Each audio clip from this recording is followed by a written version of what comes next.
How do you rebuild the ego of someone who was touching glory and suddenly loses it all in front of thousands of people? Look, as I told you, by accepting it and saying, well, I'm not a hero either or the best in the world, thinking I had to win just so everyone could see me. No, you're a human being. You're a being that has to give yourself the possibility of failing. Because after that, what comes next? After the learning comes, well, the best part, the rebuilding comes. Well, and look, your team came in second. Second place isn't bad, right? It's not bad. They say no one remembers second place, but really, for me, it's not bad. So then, why are we so terrified of coming in second? Is it fear of failure or fear of what people will say? The fear of what people will say, I'm sure. And the fear of what you'll say to yourself, because sometimes we're very hard on ourselves, way too hard, you know? So you have to heal that part of yourself and treat yourself better, which is what I say. As you treat yourself better, you evolve and you start accepting many things.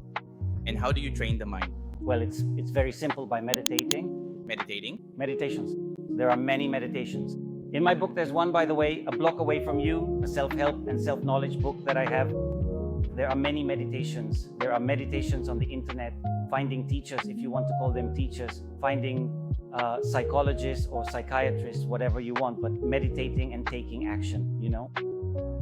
Because if you want to evolve and they tell you, you have to do this and that to evolve, and you don't dare, and you don't do it, and you don't suffer, after the suffering comes the evolution. If it doesn't hurt, there is no evolution. And speaking of learning to lose and win, all of that starts in childhood. How do sports or discipline influence a child's early years, let's say? A lot, a whole lot. Remember that a child, whenever they're in a sport and they finish and they don't finish first, there's frustration. But what happens there? You go to a kid's soccer game and the one who yells the most and talks the most and frustrates the child the most is the dad. You know, you have to win, score the goal, run like that. In soccer practice, instead of telling him, getting close, getting down and saying, you know what, you did well. They scored a goal on you, but you saved 3 and you did excellently. Give priority to the good things. But there we go again. There's the dad, you know. So the child gets frustrated because he wants to look good for his dad and for himself.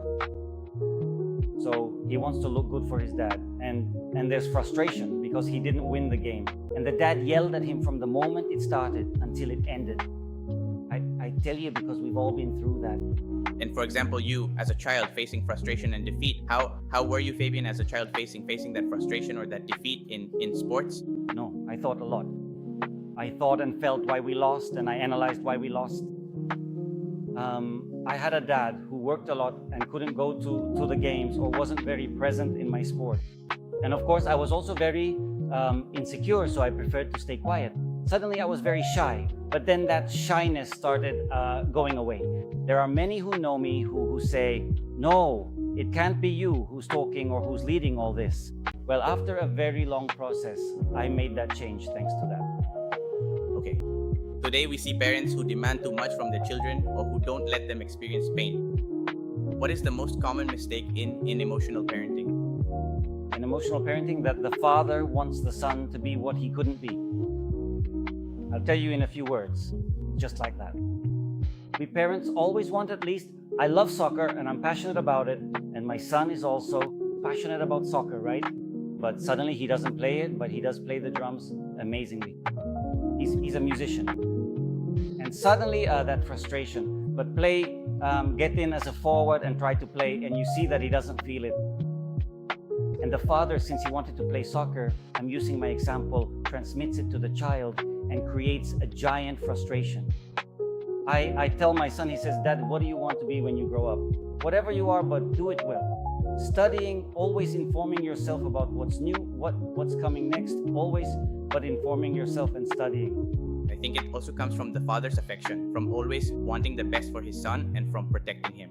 Sure, but maybe by wanting the best for your son, you're not achieving anything. Exactly. Because those parents who give everything on an economic level, everything, raise a being with a dormant spirit.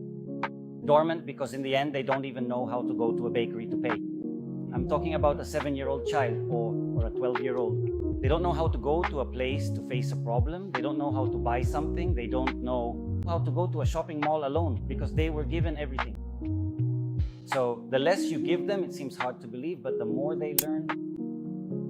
Those children who grow up alone, whom you see barefoot, whom you see incredible.